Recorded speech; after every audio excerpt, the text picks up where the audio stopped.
Well, the countdown to 2013 is on, and it looks like all of us can count on big changes for the tax season. This year, more than ever, there is a certain urgency because of significant tax changes scheduled to take effect in the new year. And to talk more about how you can plan, we are joined by Saul Simon. He is a private wealth advisor from Lincoln Financial Advisors. And thank you, and a friend to Ebru today. That's what we like to say. So nice to see you again. Same here. Thanks. Okay, so we've got a lot of things. We just heard that report about the fiscal cliff coming up. So there's a lot of changes coming up and a lot of anxiety right now. What can we do to prepare for 2013? And I know we're going to have to break it down, but let's just start. What should people be doing? Yeah, so, in the corporate world, we're making a lot of elections now with regards to benefits, with regards to something called a flexible spending plan, with regards to my health insurance.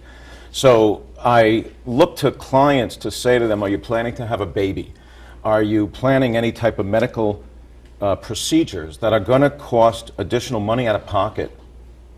If that's the case, they should be electing to put more money toward this flexible spending account. What that means is that contribution of $1,000 or so gives these people a tax-free or a deduction. So if I make $50,000 of income, that $1,000 is before tax, number one. Number two, if you don't use it, you lose it with regards to this particular flexible spending account. And that money could be used for deductibles. That money could be used for dental, eye care, and medical coverage. Well, now we just saw that report about the fiscal cliff. Could Americans be seeing a lot less money if this deal is not made? Yeah, under the plan that Obama has in place, there's going to be some additional taxes owed by me and us, and it's going to have an impact. And that could mean that we look at our investment portfolio.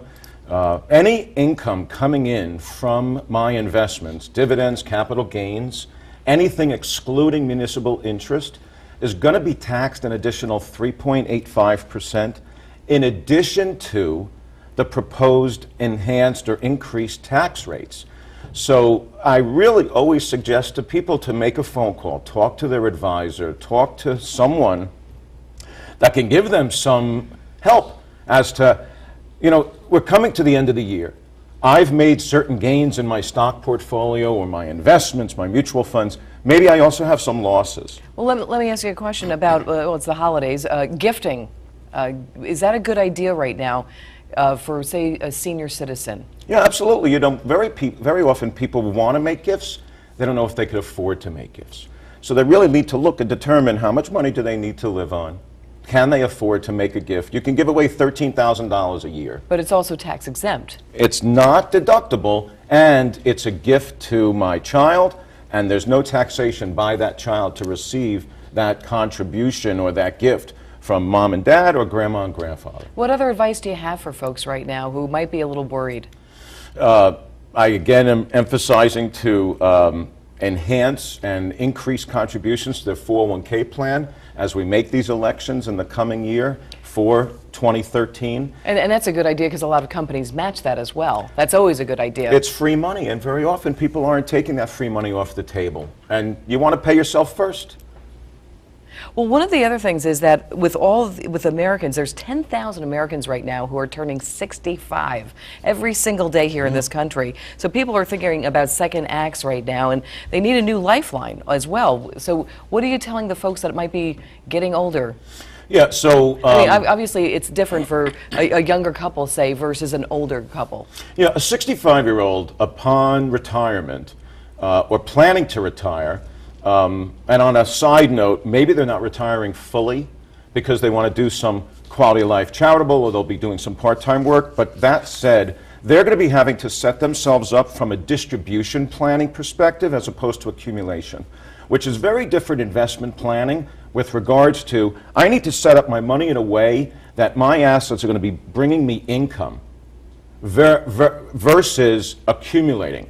So then I have to look at how is my investment portfolio structured, what's the tax implication when money's coming out, and how should my money be set aside so that I'm not subject or vulnerable to the market's fluctuations, which could have an impact on my own disposable income. And then also Social Security planning. It's complex, and it's not so vanilla to say at 62 or 65 I should take Social Security. Well, you've been in this business of making money for a long time. Have you ever seen anything like what we're approaching in 2013? Yes. Really? Yeah, Okay. absolutely. I mean, the laws are constantly changing. Okay. So, yes, I think there is... But as much of an impact on our finances, our personal finances? yes, I have. Okay. I have. Well, So- I'm very happy to hear that because Yeah. it seems that there's such anxiety with 2013 this year. That's the media.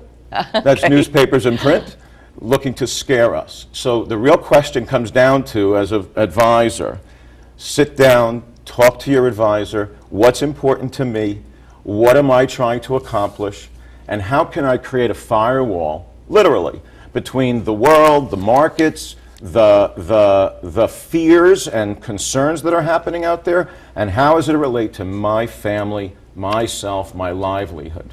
All right, so stay calm, stay focused, and diversify. Amen. Okay. Saul Simon, thank you so much for being here on Never Thanks.